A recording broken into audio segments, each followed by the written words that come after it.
tell everybody they're safe. I think our citizens are safe. I think my drinking water is safe.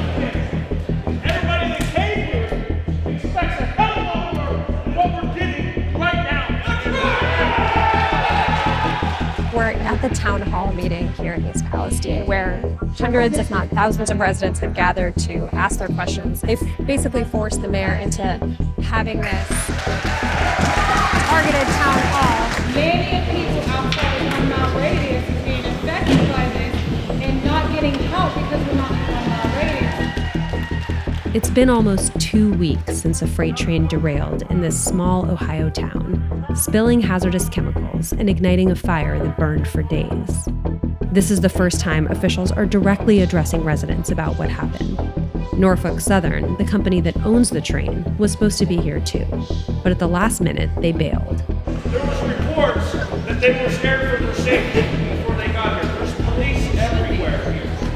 Why? We're scared too. Why can't we get in? I will get your question. They will respond to you. I will ask that question on your behalf. The train derailed on February 3rd at 8:54 p.m. It was carrying 20 cars of hazardous materials, including vinyl chloride, a highly flammable toxic gas that causes central nervous system problems and has been linked to a host of cancers. You have not evacuated. Please leave the area. In the days after the accident, Norfolk Southern worried the vinyl chloride could explode, so they did a controlled burn, potentially releasing phosgene, a gas used as a chemical warfare agent in World War I. Videos soon spread widely from residents who were afraid and unsure of what they'd been exposed to. It still smells like a chlorine and leaves like a bad taste in your throat. Many reported rashes, sore throats, nausea, headaches, and respiratory problems, as well as seeing sick animals and water covered in a chemical sheen. There's no way that's safe.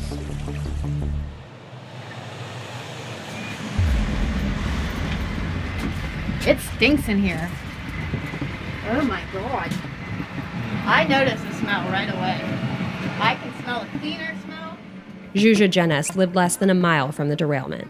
This is the first time she's been back home to let independent contractors hired by Norfolk Southern test the air for any harmful chemicals still lingering. The company has been working with the EPA to run these tests and has cleared over 550 homes in the area. It smells like a chemical concoction in here. I'm literally dizzy. We'll go outside. Okay. Oh, I would not come back in here. Not like this.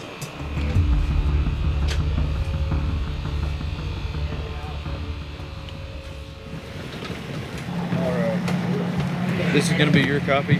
We had non-detections of VOC throughout the whole house. What would you attribute that smell to? Because I know damn well that was not a normal smell that we have in the house. Smell is...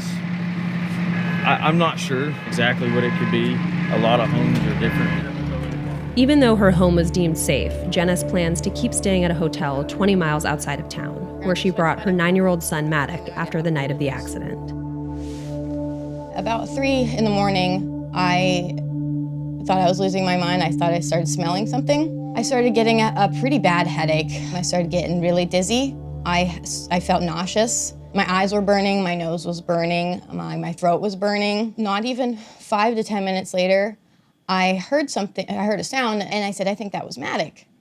So when I walked in there, he was shaking really bad, like violently shaking, kind of tremors, like not just a little bit, it was like bad. And he was projectile vomiting across the floor. And he was saying, I need water, I can't breathe. And then his eyes looked like he didn't know what was going on. He looked so scared. And I said, we gotta go, we gotta get out of here. What kind of answers are you hoping to hear? What kind of information do you feel like you need? I'd just like to see a lot more transparency with just local and state governments directing people, giving us assistance. Right now they're saying, oh, our team said they didn't test anything in the air. Well, let's talk about the soil. Let's talk about this residue. Why are people getting sick if it's fucking safe? Why are they getting sick? You don't believe it? Yeah, no, absolutely not. I definitely don't trust Norfolk or the team that they hired. I don't think they should have been given the ability to hold the reins on the narrative. James Babizak, a toxicologist who studies chemical exposures, says residents are right to remain skeptical. Some of these residents are being told, it's safe to come back, we've tested your air, and you should have no concerns, you can come back in. Some of them are distrustful of that information. Right.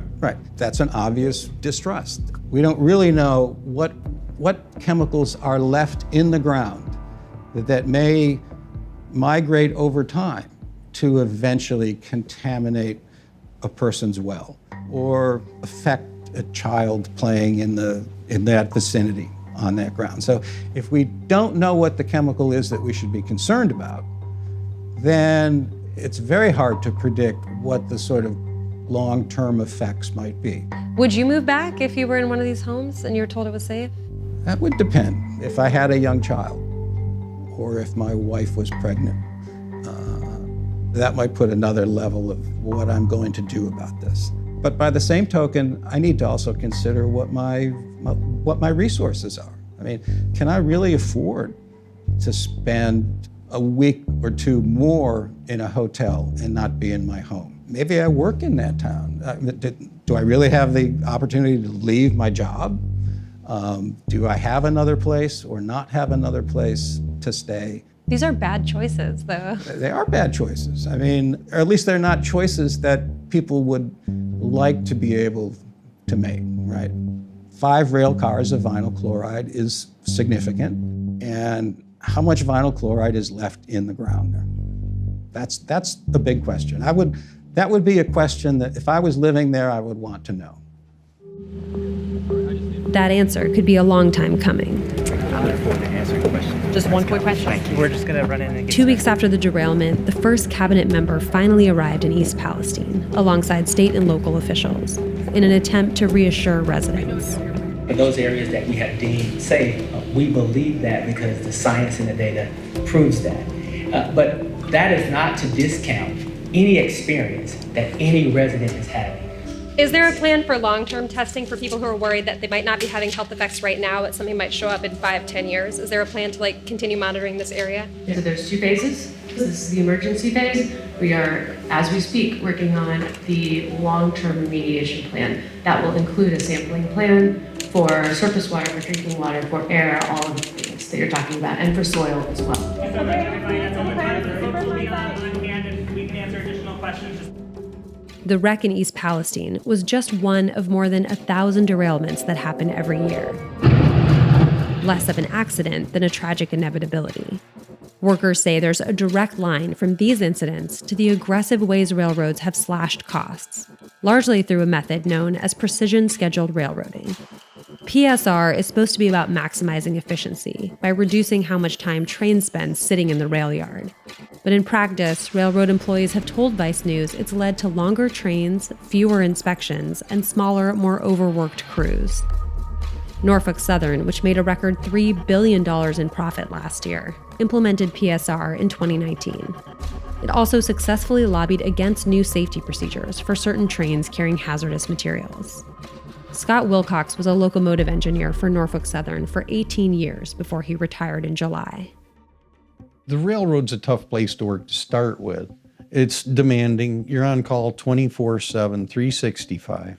It seemed like the last several years that things got worse. It all had to do with this precision scheduled railroading that they came up with a few years ago, cutting jobs, cutting costs, doing everything they can to save a dollar.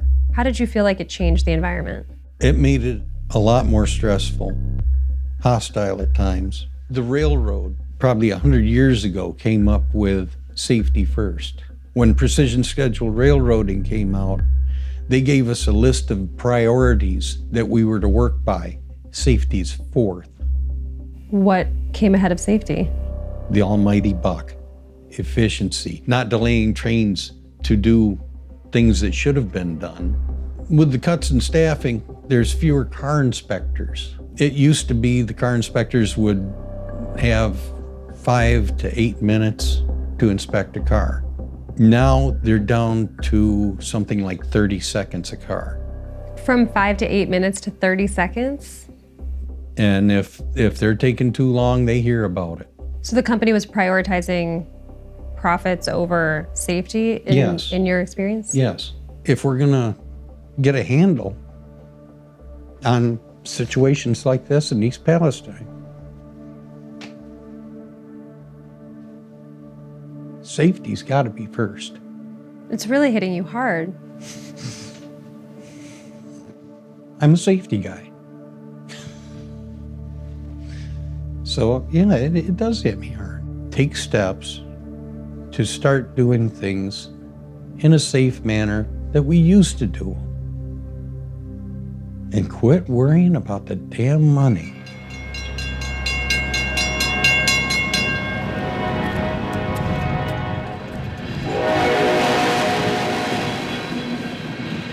Norfolk Southern told Vice News it's invested hundreds of millions of dollars in new technology to improve rail safety. The company also said it was, quote, committed to doing what's right for the residents of East Palestine and has contributed more than $6 million to the community in response to this disaster. On Tuesday, the Biden administration announced Norfolk Southern would be responsible for the entire cost of the cleanup, a process that could take months. Time and money are tight, but I don't feel safe to go back. I don't even know where to go. You won't go back to that house. I would never sleep at night knowing that it could be worse because I made it worse because I brought him back there. I want him to have a normal life. I don't want to keep being involved of like wondering, is it safe to stand in this rain right now? Can I let him splash in that puddle? Like, I don't want to have to be questioning everything every day.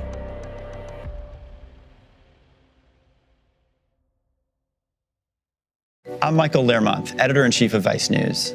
Too often, traditional news outlets shy away from the real stories and experiences of those living through global conflicts. Not Vice News. Our reporters are on the ground, fearlessly covering the human stories that shape our world. You and millions of others can continue to read, watch, and listen to Vice News for free. But we hope you'll consider making a one-time or ongoing contribution of any size at vice.com/contribute. Every contribution, no matter how big or small, helps support the journalism Vice News brings to you every day. Thank you.